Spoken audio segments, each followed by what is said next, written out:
Hey guys, so today we're going to be doing an introductory rap beat for FL Studios. It's very basic, simple, and it'll give you it's a good way to test out the DAW and get comfortable with it and understand the basics of creating a trap beat involving a melody and a drum pattern. And it also gives some insight into the mixing process as well as the structuring. So to first create your melody, you're going to need a sound. What I like to do is I like to use FL keys to plan out what melody I want, and then I like to choose a sound for it. So let's get started on creating the melody. A melody is pretty much made up of chords and a top melody. So to create the chords, you're going to just lay them down like so.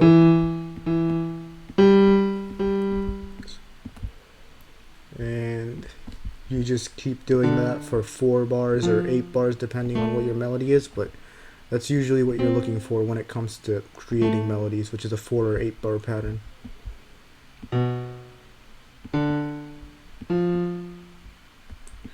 And it's perfectly fine to repeat your second chord like I'm doing now.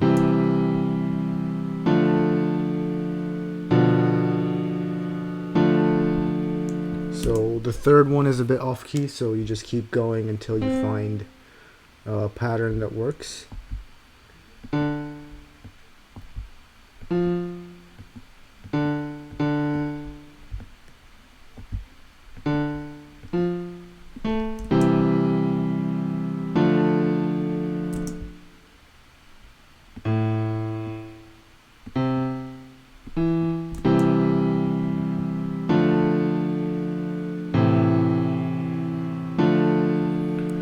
Alright, and that's a good enough chord to start off with, and now you just have to get creative to lay down the top melody, get something bouncy, something catchy, or depending on what aesthetic or vibe you want to capture, make something suitable for that. So right now I don't really have a vibe in mind, I'm rather going to lay the melody down and see what direction I want to take the beat in.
That sounds about right for the direction I want to take this melody in. So now what I'm going to do is I'm going to choose a fitting sound for the melody. The direction I think I want to go in is a synth, like a keyboard, and then a pad on top of that. A pad just creates atmosphere. It's almost like air for your melody. So I'm going to use Sakura for the key, and I'm probably going to use Sakura again for the pad as well. So let's start.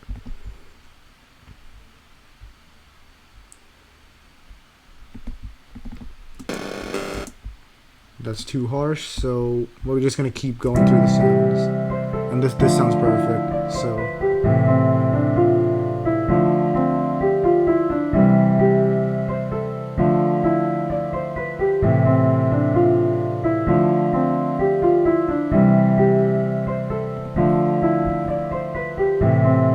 yep. And so we're just gonna duplicate that.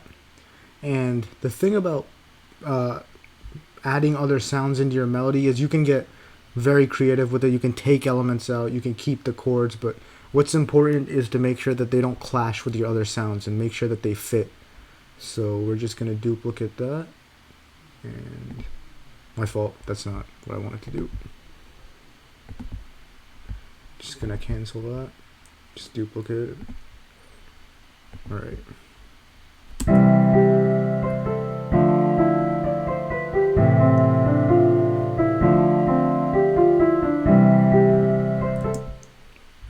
Let's just copy this one over, and we're going to pick something very simple because this is already a very broad and loud sound. So for the chord, we're just going to take all this top melody stuff out and just stick with our chords.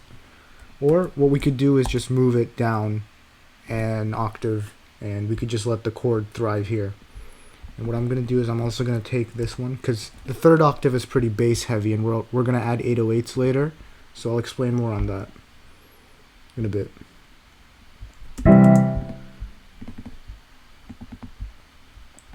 So let's choose this pad, and that's once again too loud or too heavy, so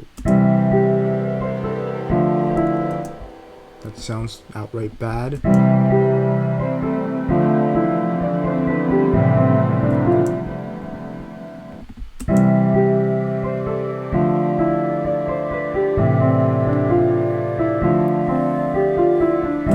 That sounds pretty good. So now what's going to happen is we're going to level these two sounds and try to EQ them out so they don't go on and clash with our drums. It's pretty typical to just EQ out the high end, or you can keep some of it in, but as you can see, this is a lot of bass, so they're going to clash with your 808s and drums, so it's important to make sure that they're EQ'd out.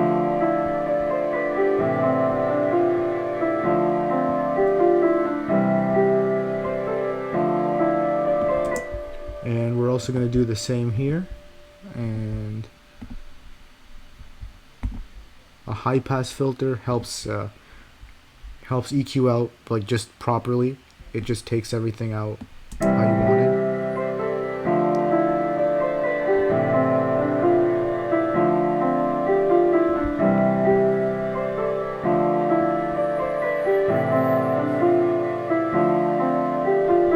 And leveling is just selecting the sound level where the melody sounds best. So I think I'm going to make this first sound, the keyboard, a bit quieter and keep the pad a bit louder.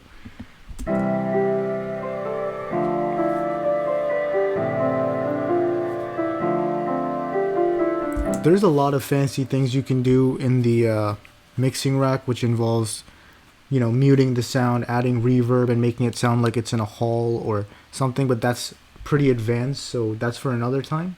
But for now, this looks like a good place to start our drums after doing our melody.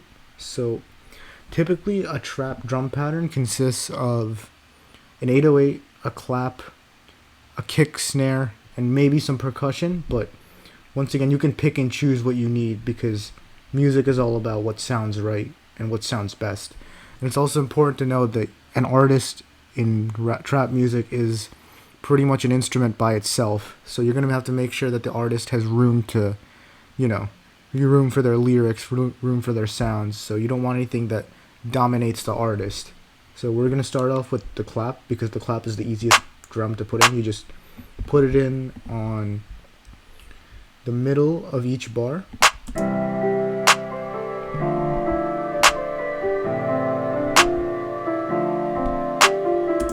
A very common percussion technique is to place a clap here and here.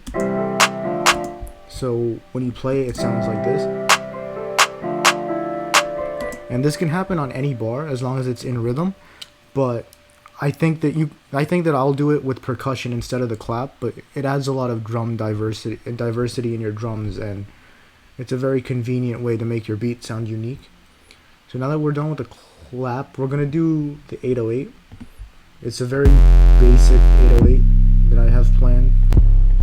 So the main thing about 808s is to ensure that they're in key, because all your other drums could be off key and trap. That's happened before. No one really noticed this, but Your 808, it's part of the melody, so it must be on key. And a good way to do that is to just use the notes in your melody, and it's usually done in the 5th octave, so use the notes in your melody and just follow that. And it's a convenient way to pick out a pattern when you're just starting out, and make sure to put your 808 on cut itself so they don't clash with each other when they're going from one 808 to the next. So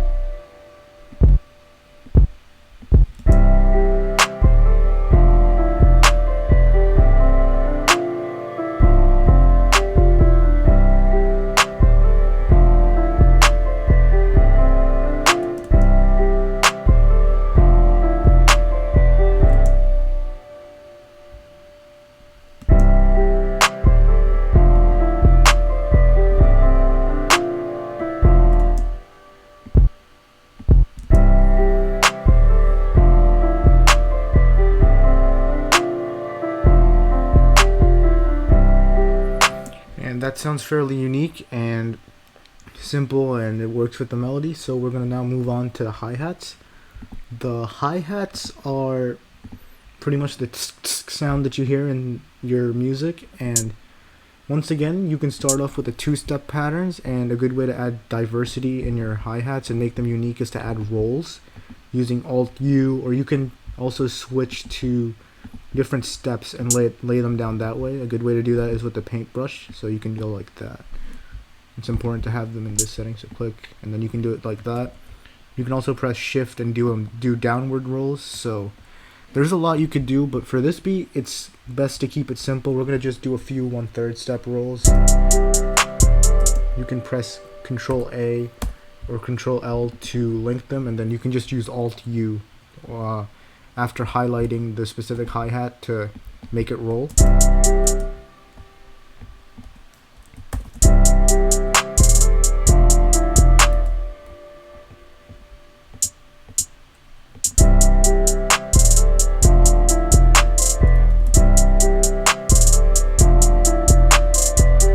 And you can also shift octaves. That adds a lot of diversity.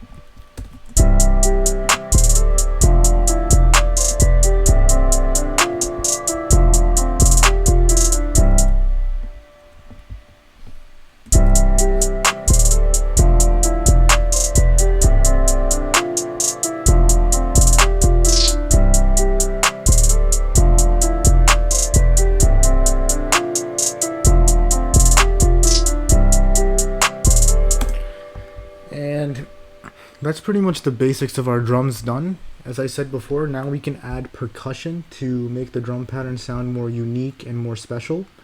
And I think I'm going to pick just a basic percussion sound. It's like a it's like a stick sound, so we're just going to put that down. And a very common practice. So a common practice in the industry is to place the percussion around right before the clap, so like this. And I'm thinking I'm going to do that every other bar, so it sounds a lot more fresh and unique in the beat. So now our whole beat together sounds like this.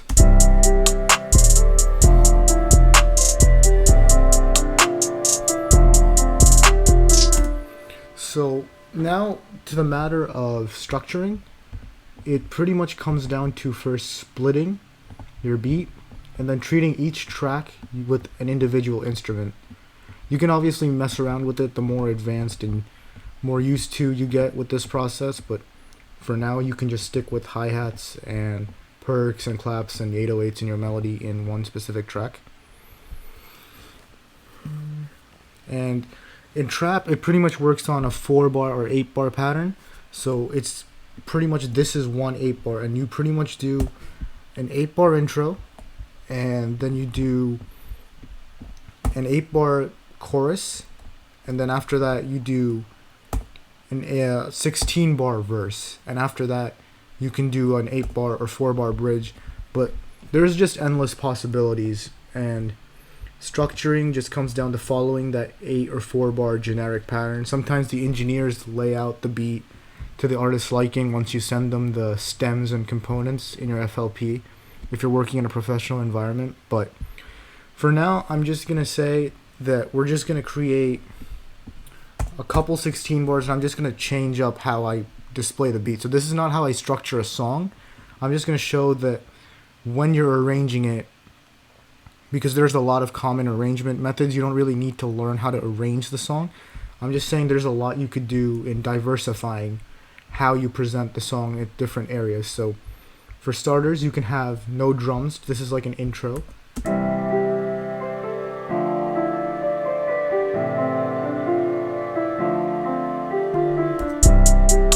And then you can go right into it with all the drums. You could go into it without the percussion, and then you can lead into it with the percussion. And let's say we were doing a bridge, you could take out the keys and just leave just the pad as like a part of a bridge, and then you could slowly bring in the clap, the hi-hats, and the perk, and then you could just go back into it with all components. But as you can see, this is what the whole finished product would end up sounding like.